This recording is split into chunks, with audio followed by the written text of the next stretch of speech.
Bom, gente, então, na aula de hoje a gente vai ver articulação de ombro e treinamento resistido.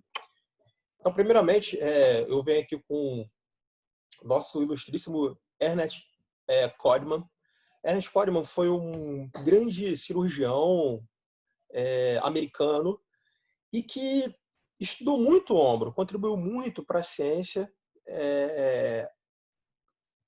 na recuperação da articulação do ombro.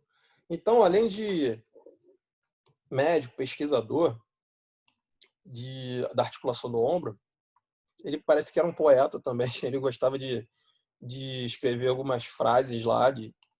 Então ele diz: dê-me alguma coisa que é diferente para que haja uma chance de ser melhor. Era um cara que realmente tinha um trabalho diferenciado na época, que não não tradicional, né, de forma não tradicional, e que por ter essa, digamos, audácia lá nas experimentações dele, nas descobertas dele, ele ficou conhecido como um dos grandes pesquisadores aí da articulação do ombro, da recuperação articular do ombro, tá? E uma das outras frases lá dele é que o ombro é monumental. O ombro é tão complexo que hoje a gente frequentemente a gente encontra na literatura a articulação do ombro chamada de complexo do ombro, tá? Porque realmente o ombro é constituído por diversas estruturas. Por exemplo, o ombro é constituído por estruturas rígidas dos ossos, estruturas moles, cartilagens, tendões, ligamentos. Por exemplo, falando da parte óssea, o que a articulação do ombro é constituída, tá? Pela clavícula, principalmente, pelo húmero, tá? O osso do braço, e digamos também que tem uma participação, a escápula, a clavícula e o húmero, tá? São esses dois ossos que fazem a articulação, são esses três ossos que fazem a articulação do ombro. Bom, então, que processos, que acidente ósseo a gente pode perceber ali que são importantes para a gente estudar a articulação do ombro? Por exemplo, aqui eu tenho um processo ósseo chamado acrômio. Acrômio que a gente pode sentir assim quando a gente apalpa, aqui a parte um pouco acima do deltoide, tá? O acrômio faz parte da escápula, tá? Outro acidente ósseo importante aqui, processo ósseo, acidente ósseo importante aqui na escápula é o processo glenoide. Esse processo glenoide é importantíssimo para fazer uma cavidade para a cabeça do húmero se acoplar, que é a cavidade glenoide, tá? Bom, olhando agora um pouco mais para as estruturas moles também, a gente tem o tendão do músculo bíceps do braço, a gente tem os ligamentos, por exemplo, um dos grandes ligamentos aqui principais que estabiliza o ombro é o ligamento coracoacromial, tá? É um ligamento que liga o processo coracóide da escápula ao acrômio, ambos na escápula. A gente tem o tendão do músculo supraespinhoso, que é um músculo importantíssimo do manguito rotador, que a gente vai ver à frente, tá? Que faz as rotações do ombro, que é um grande estabilizador, tá? Da articulação. E temos também as bursas, que são estruturas em bolsas que lubrificam a articulação do ombro, tá? Que tem líquidos sinoviais. Esse líquido faz com que haja a lubrificação das nossas articulações. Porém, elas são passíveis também de inflamações, as famosas bursites. Assim como os tendões são passíveis de inflamações, as tendinites, que são enfermidades que acometem, lesões, enfermidades que acometem a articulação do ombro. Tá? Então, o ombro, ele possui partes rígidas, que são as partes ósseas. Eles possuem grandes graus de liberdade, os maiores graus de liberdade. Por quê? Eles se movimentam nos três planos e nos três eixos. Então, ele possui um grau de liberdade muito grande. Bom, por outro lado, por possuir um grau de liberdade tão grande assim, ele precisa de uma estabilização muito grande, porque quanto maior a liberdade articular, tá? Essa articulação tende a ser mais instável. Então, ele precisa de todas as formas de estabilização estarem atuando de forma muito perfeita. E o que estabiliza o ombro? Quais são as partes que estabilizam o ombro? Então, as partes rígidas e as partes moles. Tá? O osso diretamente vai estabilizar. E as partes moles, quais são as partes moles? Músculo e ligamento. Então, a gente diz que são os estabilizadores ativos, os músculos, e estabilizadores passivos, os ligamentos. Passivos porque os ligamentos não contraem, o músculo sim. E, por sinal, a gente pode treinar um desses estabilizadores, que é o estabilizador ativo, os músculos. A gente pode treinar para eles ficarem, para serem otimizados, ou seja, estabilizar mais a articulação do ombro. Além disso, a gente tem outras estruturas, como cartilagens e bainhas, que ajudam a estabilizar, a compactar a articulação do ombro na cavidade glenoide. Bom, professor, você está falando em cavidade glenoide, o que é isso? Tá, vamos mostrar aqui. Então, além lá dos músculos, a gente olhando em vista anterior, se a gente olha assim, de frente para a pessoa, a gente olha a articulação do ombro, a gente disseca a parte, a gente vai ver lá o nosso músculo deltoide, né, esse músculo aqui do braço, tá? A gente vai perceber o acrômio, tá? Esse processo ósseo que vem lá da escápula, o úmero, a cabeça do úmero, os tendões do supraespinhoso e a cavidade glenoide, ó, tá vendo? É a cavidade formada por esse processo ósseo da escápula, o glenoide, com essas cartilagens. Por exemplo, o labrum. O que ele faz? Ele aumenta a profundidade articular. Porque como a gente tem uma articulação que é muito móvel, ela se movimenta, como eu falei antes, em todos os planos e eixos, ela precisa de uma estabilização muito grande. Porém, a cavidade onde se insere a cabeça do úmero, seria, se não tivesse essa cartilagem, ela seria mais rasa. Mais rasa, ela seria menos estável. Então, para ela ser mais profunda, tá? Aumentar a concavidade dela, a gente tem o labrum, que é uma cartilagem que ajuda a aumentar a profundidade disso aqui, ó, tá? Da cavidade glenoide. Isso faz com que o ombro encaixe melhor, encaixe com maior estabilidade. Ok, gente?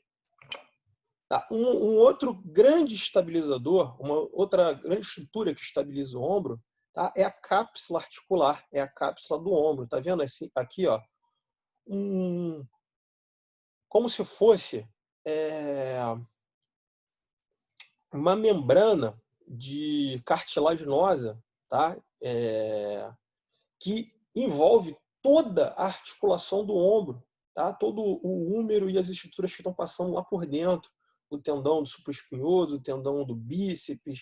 Então, vai envolver, é como se fosse, gente, a função da cápsula articular é como se fosse a função dessas órteses que a gente usa, por exemplo, joelheira, tornozeleira, cotoveleira, é o mesmo papel, é fazer com que aumente a estabilidade, tá?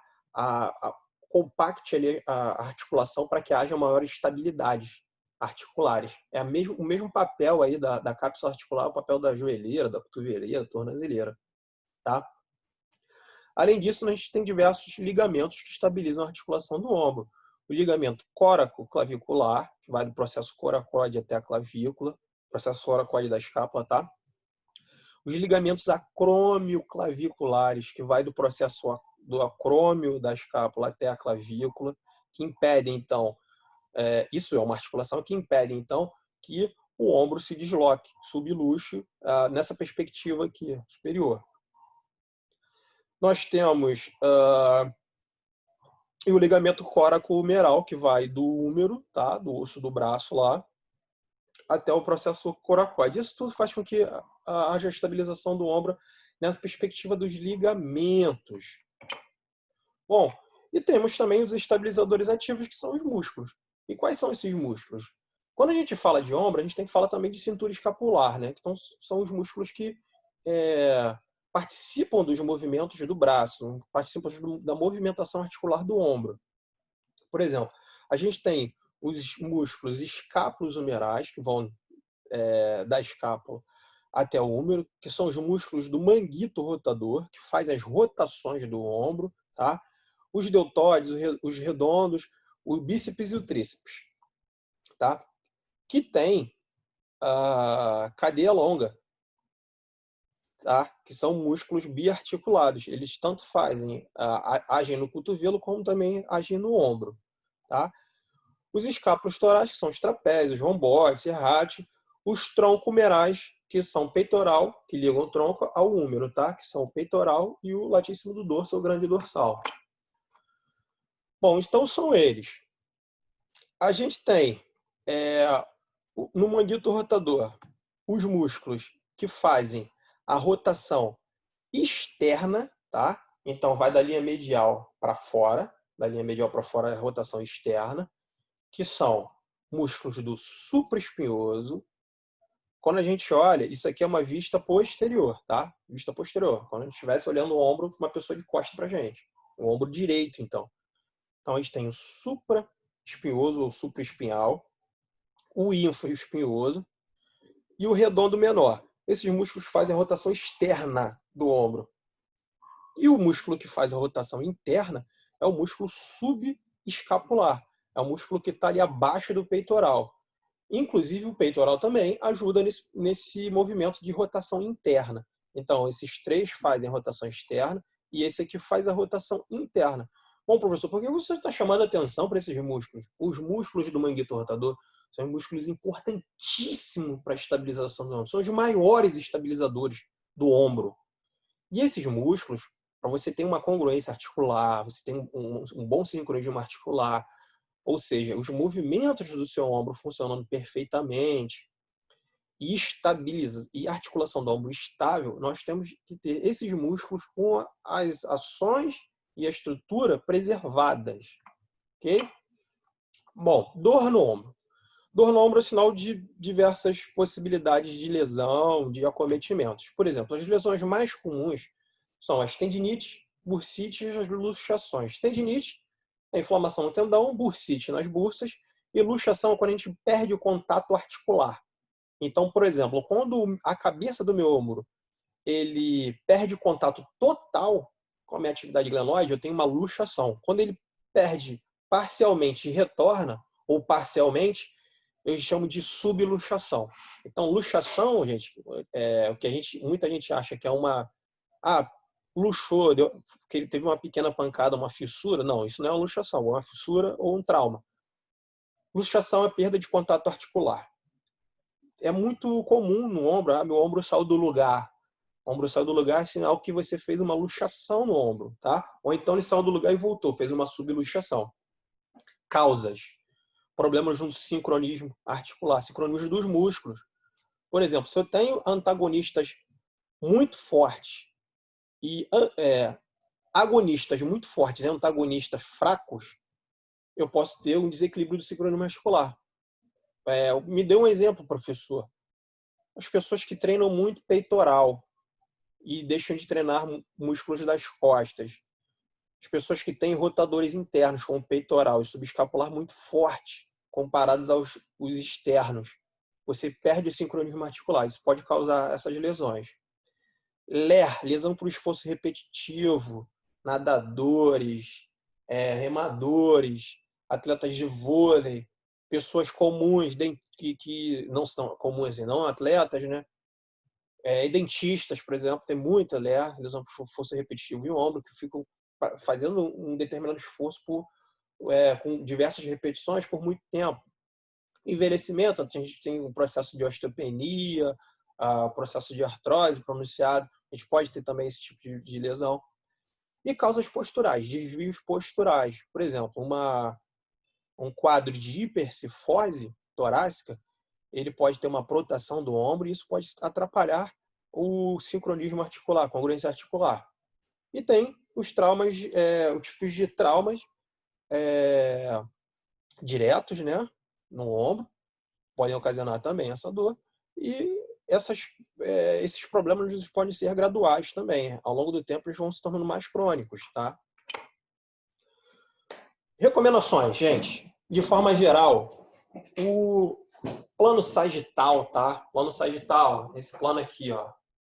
Plano sagital corta nosso corpo lá, lembrando da anatomia, em direita e esquerda, tá? Um plano que passa assim, ó. Ele vem assim, então ele corta em direita e esquerda.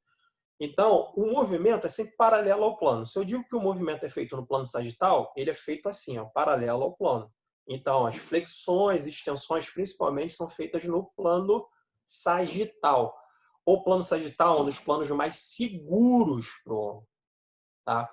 Então, pessoas que têm algum acometimento no ombro, dor no ombro, voltando de algum tipo de lesão, tendinite, bursite, subluxação, luxação, operação, esse é um plano muito mais seguro que qualquer outro tipo de plano. Transversal, frontal. Então, plano sagital, gente. É o grande plano das flexões e extensões, para vocês lembrarem. Por exemplo, as remadas. As remadas fechadas, né? Que trabalham os músculos paravertebrais e os músculos latíssimos do dorso. São seguras, são feitas nesse plano. O movimento de extensão lá do cotovelo, tá? E extensão do ombro, ou supino fechado, são feitos também nesse plano. São planos mais seguros para o ombro. Movimentos feitos abaixo da linha do ombro, tá? Que não ultrapasse a linha do ombro, também são mais seguros. Quanto maior o arco de movimento, maiores os graus de estabilização que nós precisamos. Se a gente tem algum acometimento no ombro, teoricamente, os nossos estabilizadores não estão tão atuantes, não estão tão realmente atuantes, né? Então nós temos que tomar cuidado, ser um pouco mais cauteloso na nossa prescrição, tá? Ser mais conservadores. Então, plano sagital, evitar movimentos acima do ombro, acima da cabeça, tá? Então, se a gente faz uma flexão do ombro, a gente chega lá até a linha do ombro, tá? E não ultrapassa essa linha porque a gente vai padecer aí em estabilização. Realizar o fortalecimento dos músculos do manguito rotador. Então, como eu falei antes, se são músculos que fazem rotação interna e externa, como é que a gente fortalece eles? Fazendo rotação interna e externa, tá? Rotação interna, lá sem desgrudar o cotovelo da linha do tronco.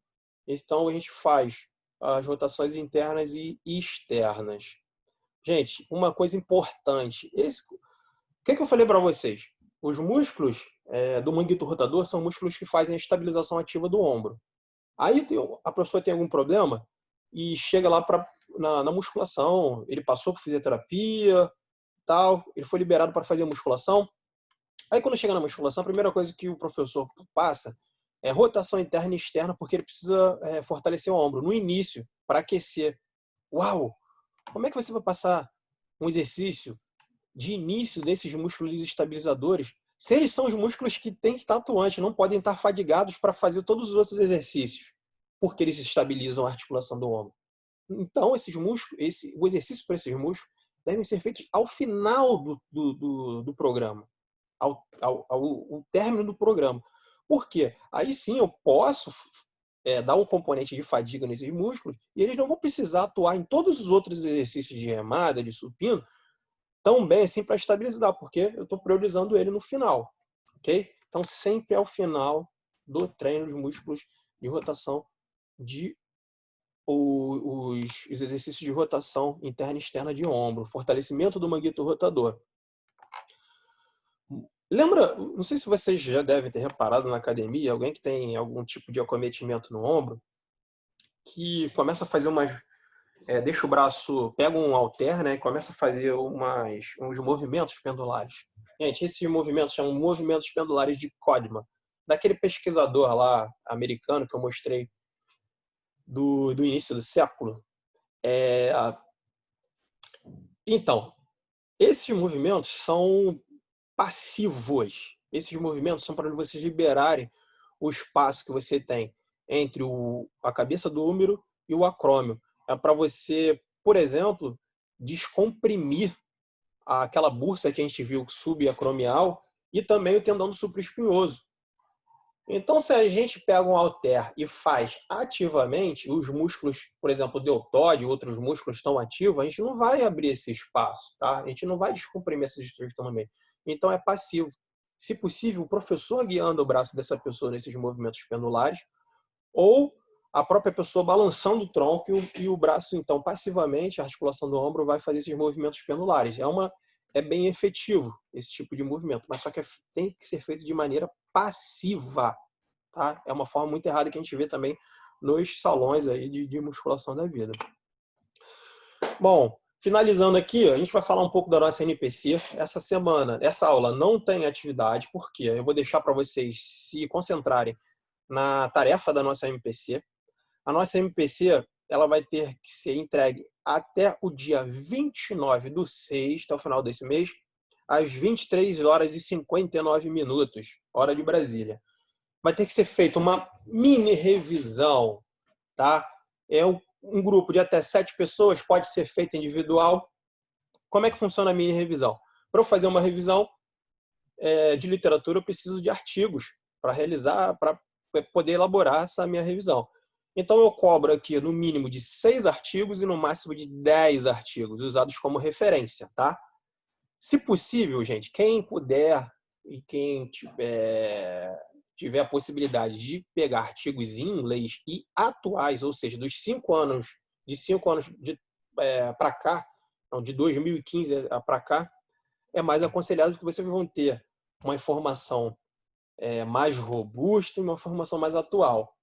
Quem não puder, artigo em português e vamos tocar a nossa mini revisão, tá?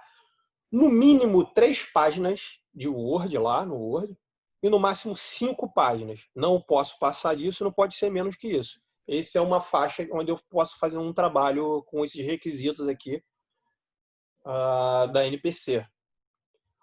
Tipo de fonte, Arial, tamanho 12, espaçamento entre as linhas, 1,5 centímetro. Esse trabalho deve ser enviado para o meu e-mail, o mesmo e-mail que vocês enviam as atividades, devidamente com o nome, tá? Até às 23h59 do dia 29/6, devidamente identificado com o nome de vocês, tá? Bom, qual será o tema? O tema será treinamento resistido e grupos especiais. E eu tenho 5 temas aqui: treinamento resistido e gravidez, treinamento resistido e diabético, treinamento resistido e idosos, treinamento resistido e cardiopatas e treinamento resistido com crianças e adolescentes. Só vocês devem escolher um tema desses aqui. Só serão permitidos dois trabalhos do mesmo tema. Por exemplo, se o grupo 1 pegou gravidez e o grupo 3 pegou gravidez, ninguém mais pode pegar gravidez. Tá, gente? Por quê? Porque tem que haver diversos trabalhos nesse sentido aqui. Esses trabalhos eles vão ser disponibilizados com autorização devidamente do grupo no Google Sala de Aula para os outros amigos de vocês terem a oportunidade de ler o que foi escrito nessas mini revisões. Tá? Então, professor, eu quero fazer sobre idoso, meu grupo. Professor, o meu também. O terceiro grupo chega para mim, professor, eu quero fazer sobre idoso. Não. Só pode ser 2 grupos falando sobre idoso, só 2 grupos falando sobre gravidez. Não pode ter mais do que isso, para a gente diversificar nossos temas. Como é que a gente vai fazer? Como é que eu vou saber? Se organizem entre vocês nas mídias sociais e depois o representante de cada grupo vai me mandar um e-mail dizendo o tema. Então, o grupo, professor, eu sou aluno tal, represento o grupo tal. Meu grupo são esses nomes aqui, o nosso tema escolhido foi esse. Ok. Isso deve ser enviado para o meu e-mail, para eu ter o controle de quais os grupos estão fazendo de quais temas, ok? Para a gente nos organizar. Eu estou enviando desde agora essa atividade. Professor, ainda falta uma aula. Falta aula de joelho, que vai ser na semana que vem. Mas eu estou enviando com antecedência para vocês realmente terem tempo aí para realizar essa atividade. Ok, gente? Então, próxima aula, treinamento resistido de joelho, ok? Uma boa semana para todos. Tchau, tchau.